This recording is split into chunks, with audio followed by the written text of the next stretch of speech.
Hey everyone, Sam Ovens here, and in today's video I'm going to give you the cure to shiny object syndrome. Now if you don't know what shiny object syndrome is, it basically goes like this. So you know what you need to do, and that's very obvious, but you don't really want to do what you need to do, and so you go to Facebook or Instagram or any other social media platform and you just start scrolling, and you're basically looking for something that makes you salivate, or really just emotionally influences you so much to the point that it takes you out of your current reality that's probably not very good and takes you to some fantasy land where everything's amazing and everything goes awesome and you feel really good. And of course you get that through like buying something or trying something new or basically doing anything that isn't the shitty thing that you know you need to do right now. So of course, because it feels so good and it makes us forget about what we need to do, we're like, this is it. This is, I have found God. And, whatever this object is, some new piece of technology, some new strategy, some new method, some new book, some new fucking anything, right? Just anything that isn't just the simple, mundane thing that you absolutely know is the thing you need to do, but one of these, shiny object. So then you do that thing, but then it turns out to just basically bring you right back to the thing you needed to do anyway. And then this loop repeats, because now you've tried out the shiny object, all of its emotional, dopamine-causing attributes have faded out. You've now become immune to this object's shininess. And now it looks the same as the other shitty object that you had, which was the thing that you had to do. And so you come back and you confront this thing anyway. And you still have to do it. But you don't want to, so you go back onto your social media and you just keep having a feed. They literally even call it a feed, because you're basically like a battery hen just in some cage with like a intravenous pipe coming straight into your mouth, just being fed information containing shiny objects. And so then you spot another one, same thing repeats, you like the feeling, makes you forget about the reality, which is kind of shit, and wave happens again, you become immune to it, it looks just like every other object, cycle repeats. Life ends, and you're like, oh shit. So that's shiny object syndrome, and basically everyone has it. It's actually rare to find somebody who doesn't have it. And in this video I'm going to show you how to not have it. So let's get started. So I basically got 9 things.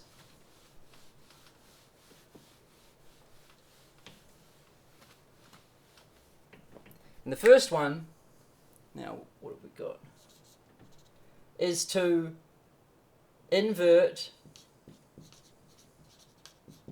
philosophy.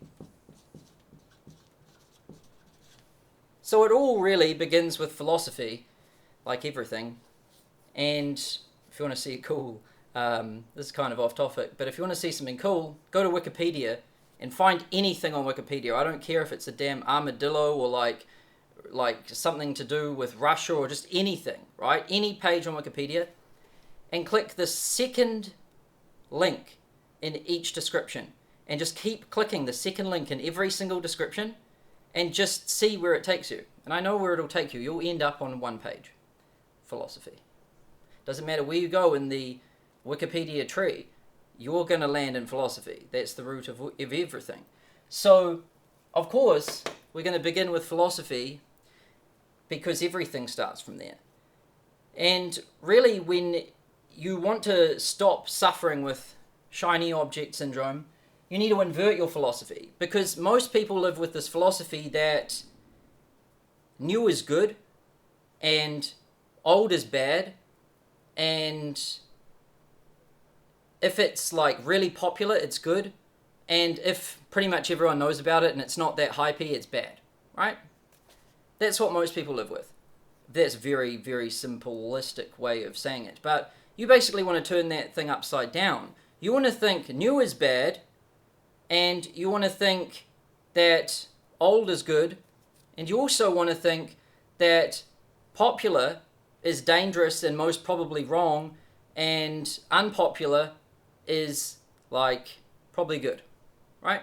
It all starts by inverting your philosophy. And really, a lot of people think that what we do defines us, and what like we as a person do defines us, and what we as a company do defines us and our success and all of these things. But the inverse of this would be what we don't do defines us more than what we do. And what we don't do as a company more defines us and more influences our success than what we do. And if you want like 2 examples of this, like real life case studies, well, one is like In-N-Out Burger, right? So it's a like a fast food chain, right? They only have like a meat burger, and I'm pretty sure they only make it with 1 patty, 2 patties, or 3. That's it. And then they've got some fries. That's all they have. They don't spend any money on advertising. Their advertising budget is and forever will be 0. And they are like probably the strongest fast food chain in America. So they make a lot of money. They've always made a lot of money. And people still go to them. They don't advertise at all. And they also have survived throughout many recessions. Now, McDonald's, on the other hand, it started with this playbook. It only had like a meat patty burger and some fries, and that was basically it. And it was very popular, and it always was successful. But then some person with shiny object syndrome, or multiple people with it, came in and started screwing with things. And they started adding lots of crap to the menu, right? Shiny objects. And then, of course, they were like, let's add a cafe to our menu, because all of these people eating all of these burgers would love a coffee. And McDonald's brand really goes with some coffee. And a salad, why not? You know, and they just kept adding crap. And basically now they're in a lot of trouble. And they forgot what got them there. But In-N-Out Burger used what got McDonald's to where they were to get them there. And then they didn't forget about it. They still kept it. And so they've basically defeated McDonald's with their own playbook, which is kind of interesting. And another company is like B&H Photo Video. I find this one fascinating. It's a physical store in Manhattan, but it's also an online store, and it's where everyone goes to buy photography equipment, even online, even in the days where Amazon exists. Like, to find a category such as technology where the business doesn't own the merchandise that they're selling, so they're basically like a platform for selling other people's goods, right? Basically, none of those platforms can exist and win against Amazon. It's like game over. The only way you really can have competitive advantage against Amazon is if you sell your own things, because Amazon can't compete because they can't sell your thing, but they'll still probably like knock it off or do something, right? So to find a category where a business beats Amazon today, online and offline, and in a category where they don't sell their own stuff, B&H Photo Video is an amazing case study of this. They're one store, and they sell over $1.2 billion a year. And get this, they're closed on Saturdays. Not only the store, but the bloody website too. Who closes their website? But they do it because it's their like faith or something. They're Jewish or something. I think they close on Saturday or Sunday, one of those days. And, you know, they don't do that. But, you know, the whole philosophy is you should be open all the time, always. But by not doing some things, you know, B&H is really, same with In-N-Out Burger, have really, like, that, what they don't do is it creates things that other people talk about, which is their marketing. So by not doing something, they're actually doing something, and it's more powerful than the actions that other companies are doing. So you've got to think about it a bit different. Sometimes not doing something makes more of a statement than doing it, and sometimes not doing something is more potent and more powerful than doing something a lot. Kind of interesting. That's where we begin, philosophy. Number 2 is you want to take your finger like off the trigger, right? And you want to stop emotionally and impulsively like shooting people. And I'll explain what I mean in a sec here.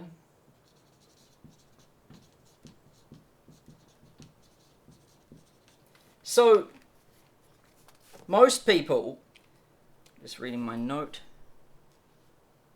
So most people, you know, they've basically got their finger on the trigger and it's loaded and it's cocked, it's ready. So the moment anything comes out and it kind of like affects them, then bam, it's already gone. before they can even think about it. Like, should I pull the trigger? Like, is this a thing that I should shoot, or should I not shoot it? Is this a civilian?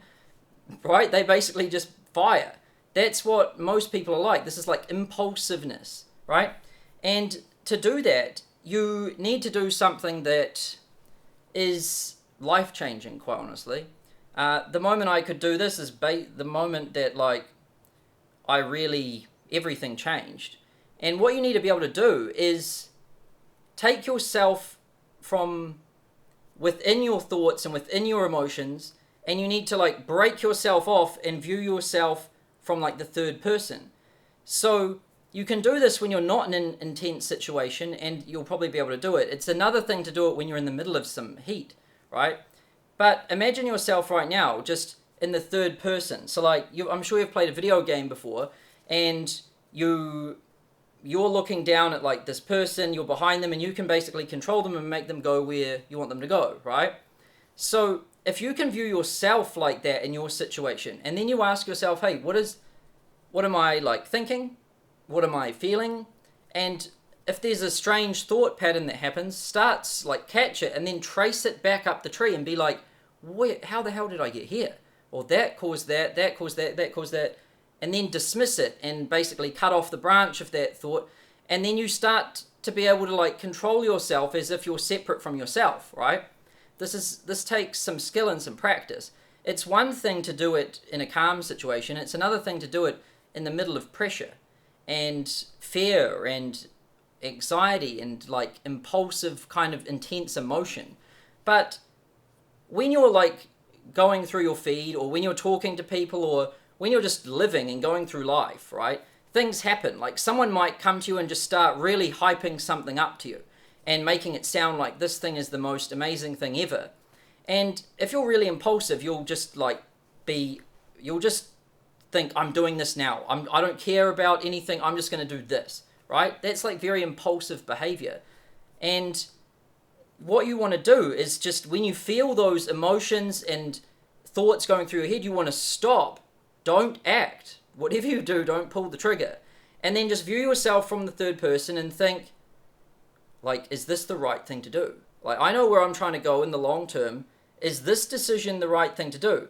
Now, you'll find when you can remove yourself from yourself, you're a lot more objective, right? And this is a great way to stop yourself from going down rabbit holes, or making dumb decisions, or being impulsive, or basically, buying or doing a shiny object, right? Now, the third one is to slow the fuck down. And what you need to understand is that business isn't, like, for most businesses and most entrepreneurs, this isn't a high frequency, like, trading kind of thing, right? It's not about who can be the most reactive to all of the stimuli in the market in real time, every second and every moment of every day. That person is not going to win the long-term business game, right? Now, that person might have a chance at, like, some high-frequency day trading stuff, but not in, like, most businesses, right? And really, the way to move fast is to move slow. This is kind of inverting this philosophy again. And this really changed me a lot when I learned this. But I realized that with some time, and often it takes some time to accrue before you realize that all of these fast, rapid decisions you made were really stupid. With some time, you start to live with the consequences of your actions and your decisions that you made a year ago or whatever. And you start to realize there's a pattern to all of this, and that a lot of these things that are ruining your life right now and ruining your business and really just sucking badly, they're the byproducts of these decisions you made in a hurry without really thinking things through, right?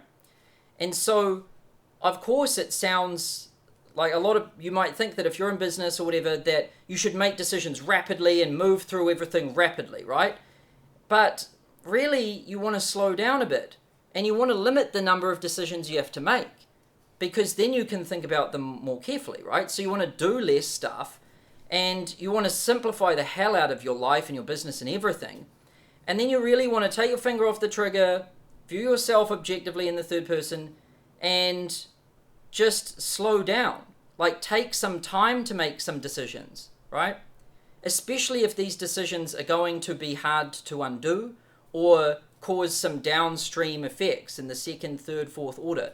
Like, you really want to be a bit slower with those. And I often find that taking a few days to let major decisions kind of settle and just see whether what I should do helps a lot. I used to make impulsive decisions all the time with my business because I just thought that's what you do, that's how you scale. But then I saw what that did, and then I realized, like, I actually would have moved a lot faster, and I'd be much more successful and much further ahead if I'd gone a bit slower back there, right? So, slow down. Now, this doesn't mean paralyze yourself and to just lie in bed anxious and never make a decision, right? It just means slow down. So instead of making a decision in 5 seconds, or immediately, or within 10 minutes, like, even if you know what you're going to do, right, just still give yourself like 24 to 48 hours, right? You can write down your argument for why you should do it or why you shouldn't do it. And then even if you're certain that's it, just put it on a piece of paper and just leave it for 24 to 48 hours. Then come back and read it through. I guarantee you'll be amazed at how many times that you look at it and you're like, what was I thinking? Because your emotions are wavy, and they really affect your decision making. And even when you think something has a sound logical argument, when you look at it in like 24 to 48 hours, you realize that you're insane, right? So that's a good one.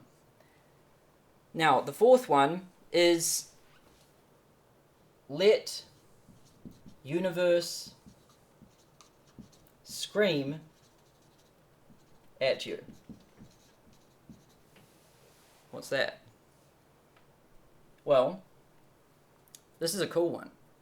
And when you hear about something, right, most people, they've got a billion like to-do lists, and they've all got all of these notes and everything, and they're constantly writing down things they need to do. Like, someone just mentions something once, probably by accident, and someone's like, oh, I knew it, I need to do that, right? I see this in like all the time in my industry, which is kind of sad, and kind of makes me not even want to be in it. But people, like, they see or hear one person talk about one thing once with no evidence and not even any argument, and then they're like, I'm doing that. Like, chatbots, doing it. Facebook ads, doing it. Okay, like, we need this video, let's do it. Like, events, do it. Like, book, do it. Like, they just, like, live chat on our website, do it. Pop-ups, like, they just do everything.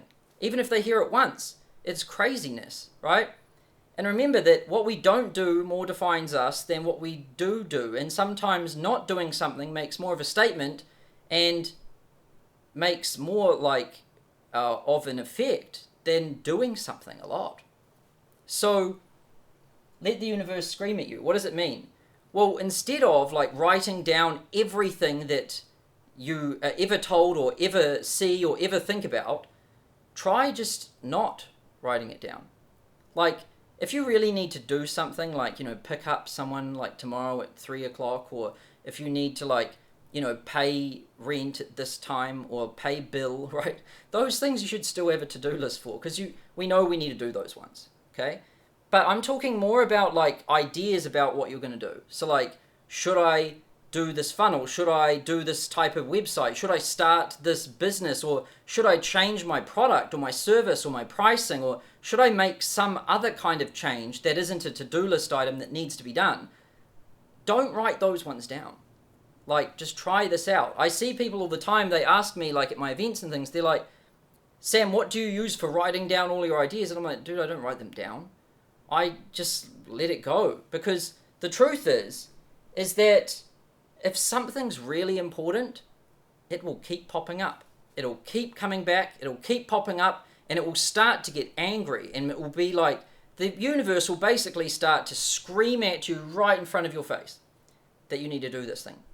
And when it does that, do it. That's how I basically keep a to-do list of things.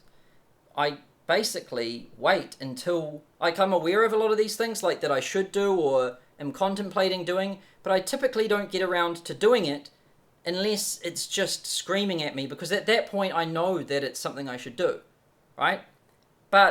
And a lot of the time those things I do, they turn out to be very wise decisions, and they come right at the right time. But when I do something like prematurely, and it's because I really just got one tiny signal that wasn't even a signal and I did it anyway, it turned out to take a lot of time, and it was perceived as totally useless by basically everybody, right? So it was just a waste of time. So just let the universe scream at you when it's not things like, pick someone up or go to this appointment or whatever. Those things, they're time sensitive and they're events. But these initiatives, let your to-do list sort itself through it coming at you, right? This is especially true for changing your products. Your customers might say all sorts of things like, oh, you should add this feature, or you should change this, or you should do this. And people that react to those singular instances, they build a Frankenstein fucking spaceship product that nobody wants. Because it's just a random collection of crap that people didn't mean. And then they're like, oh, I didn't want that. Sorry, I don't want that. And that sucks. So you shouldn't be reactive to all of these things in singular instances. But the things that everyone is saying repetitively at louder and louder volumes, at shorter and shorter intervals, more and more frequently, these things are the things you should probably do. And that's what makes a great product. Not doing things that aren't important and doing the things that are important, right? Often people let the trivial, meaningless, useless thing no one wants take priority over the thing everyone wants, because they've got a list of 1,000 things, and this one was first on the list. And really the 1,000th thing on the list is what users want the most, but yeah. So let the universe scream it. 5 is to distance yourself from the hype. Distance from hype. So what do I mean by this? Well, hype is a dangerous thing. I personally despise it. And it's basically like a bubble or an echo chamber, or basically just a collection or group of people that repeat the same things to each other and use each other's agreeance with their statement as feedback and further evidence that what they are thinking and doing is more right than what they thought, and that feeds back onto the other person, and they're in this incestuous psychotic relationship, and it grows exponential and that's how we get a bubble, right? And then there's always a collapse. Whenever there's something that goes like that, there is always something coming. And this is especially true, just think of something recently like Bitcoin, right? I swear, no matter what I did, this Bitcoin was just coming at me. I got in an Uber and some guy was talking about Bitcoin. You get out on the streets and people are talking about Bitcoin. You overhear people talking about Bitcoin. Bitcoin's bloody everywhere. You just go on the internet and try not to find any Bitcoin, and it's everywhere. Even my staff were talking about Bitcoin. It was everywhere. And I had to try really hard to not get involved in this whole Bitcoin nonsense, right?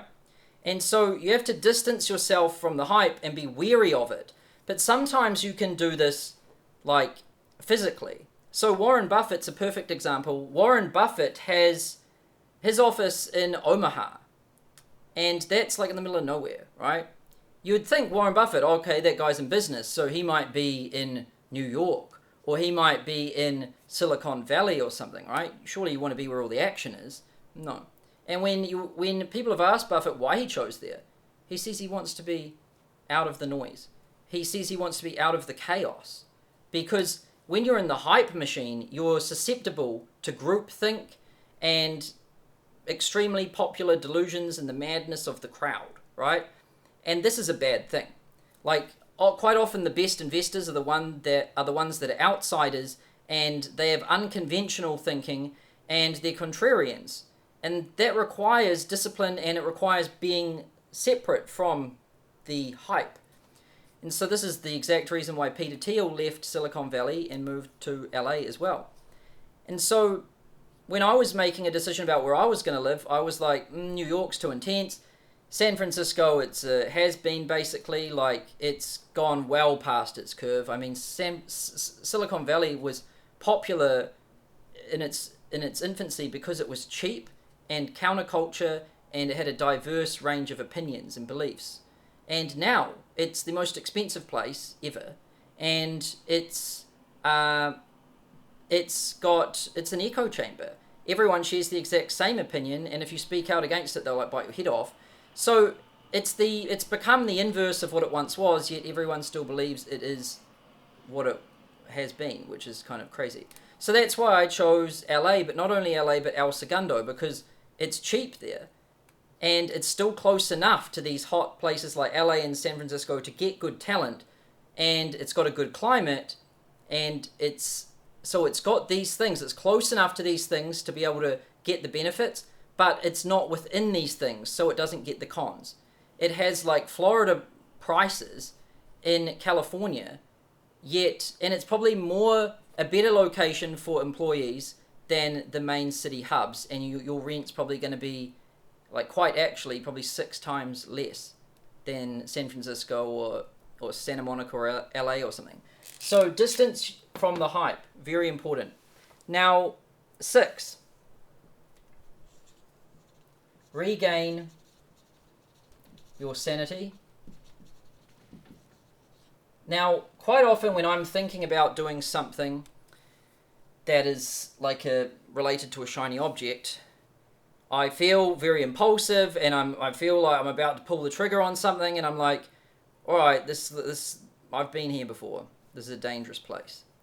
So I take my finger off the trigger, and then I view it objectively, and sometimes I'm not even able to view it objectively.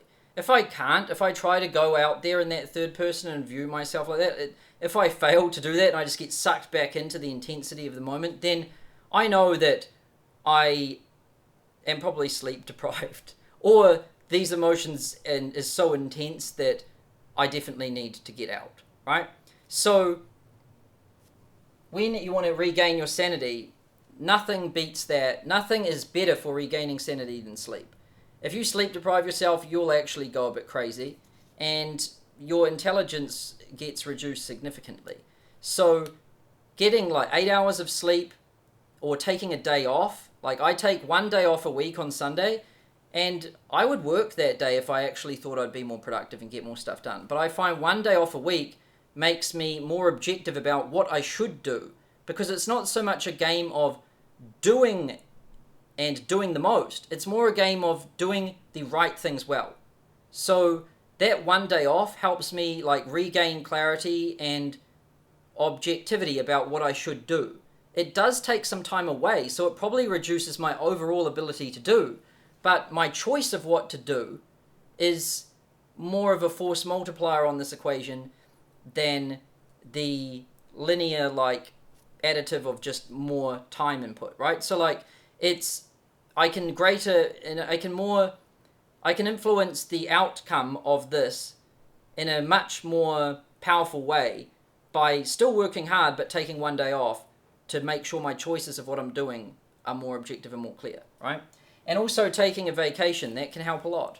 So I take about 7 days off every 90 days, and I align it with Q1, Q2, Q3, Q4.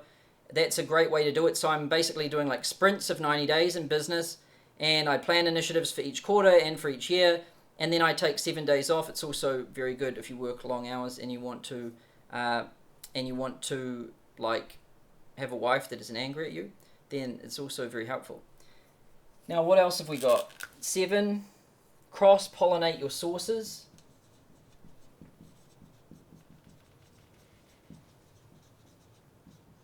So most people, they belong to one incestuous community, right? They might join some cult or what might be called a community, and then they are so sucked into all of this belief system and these people that they're surrounding themselves with, and they don't realize that the reason why that they think it's the right thing to do is because everyone in there thinks it's the right thing to do, and that anyone who doesn't think it's the right thing to do will get kicked out. So they fully just forget that one, and then they basically just think that's just the way it is, and they get sucked in and they start becoming crazy basically. Like, this typically happens in cults, but really any community is still a cult. It's still like a religion. If we think of what a religion is, it's basically like some central thesis or book or something, and some core principles that together create some philosophy and worldview, and people like to adopt it, right? That's basically what a religion is, or a cult is, or what any community or anything is. So you want to make sure that you belong to these things, but cross-pollinate them, right? Don't just go to one, because this is how you get real crazy and make some bad decisions and start getting sucked in by shiny objects.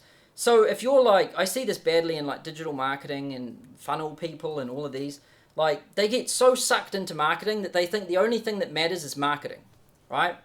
And that's kind of crazy. And you even see them marketing about like they've got a course on marketing, and then they're marketing about the marketing that talks about the marketing, and you can see this doing some strange things, right? And really you want to, that's the sort of like incest kind of like mutated child of like of groupthink, basically. So it's all very well to belong to different communities, but go to different ones and try visiting some that are far outside of your space. So I still need to learn about marketing and things like this and digital marketing, right? But I also like to learn about like computer science or engineering, even civil engineering and software engineering. I also like to learn about statistics, and data science is something I like learning a lot about. And then also finance and mergers and acquisitions, tax structuring, accounting, hostile takeovers, and the stock market, philosophy, all sorts of different things. And I like looking at different eras in time. I like to get a nice mixture of things, right? And at first it seems like this mixture is strange, and probably like the whole world seems to think that you should just do one thing only, never ever do anything that isn't that. But really, if we think of what specialization is, it's basically learning more and more about less and less until you know everything about nothing. That's specialization, right? And so you don't want to do that. You want to cross-pollinate some things, make some unique mixtures, because that's where creativity really begins. Then 8, out of sight, out of mind. This is a great, simple method. And, if we can't see something or we don't know about it at all, then it's not really going to affect us, right? That's a really great way to deal with shiny object syndrome. So, if you don't go on Facebook and scroll through your feed, or if you go to Facebook but you use a newsfeed killer, right? Or if you delete the Facebook mobile app off your phone and you delete all the apps off your phone, you want to really take all of these places, like think of all the shiny objects you've ever been screwed over by, and then think, where the hell did I discover this shiny object? And it'll probably be able to trace it back to social media and looking at other people and being envious and having FOMO about their life that was artificially made to look good so that you got sucked in, and then you realized that it wasn't what it was, and it wasn't even what they were saying that it was, and everyone basically got screwed and wasted a bunch of time and money and just had to resort back to the basics, right? So think of everywhere where that's ever happened and trace it back to where the hell did that source come from. Start getting rid of those sources, right?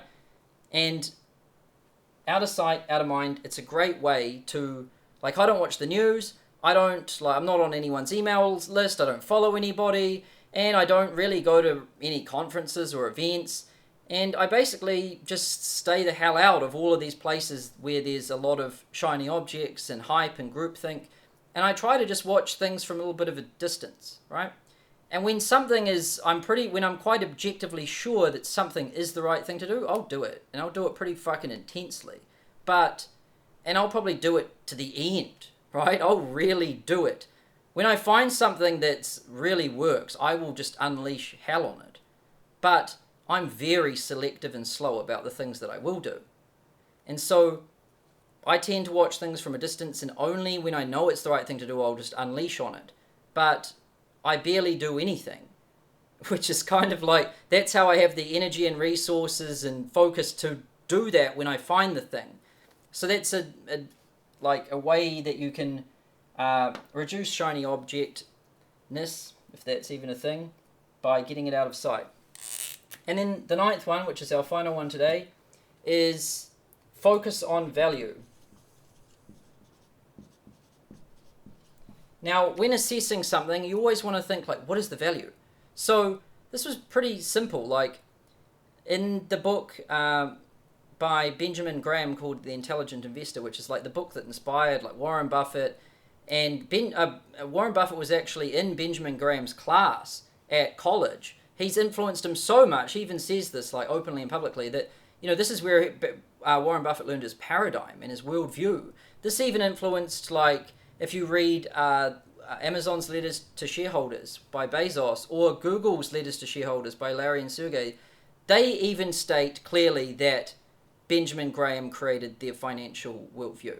And Benjamin Graham basically believes in value investing.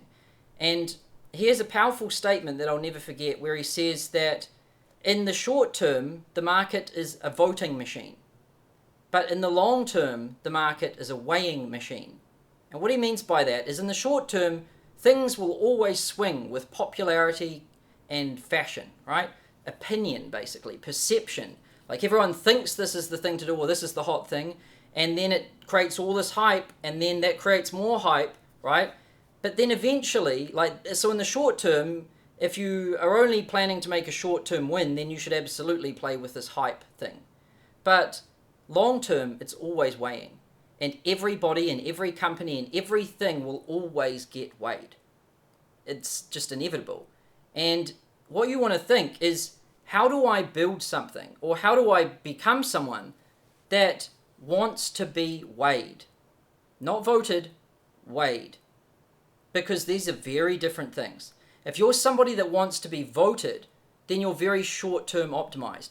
You want to win based on perception and based on what others think and believe, and you're basically manipulating this warped kind of like abstraction that isn't real, but that people think is real, which at that time is real, but will later become not real, and they'll weigh you and see what it really is, and then you'll be fucked, right?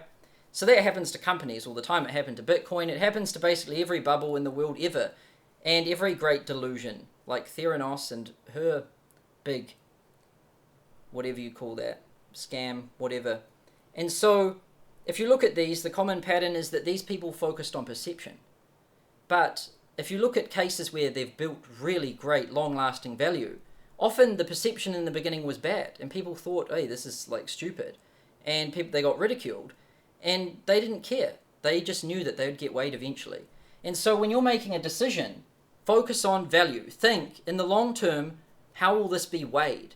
Don't think in the short term, is this hot or not? Or is this fashionable? Is this a trend? Don't think about that crap. Just think, how is this going to get weighed?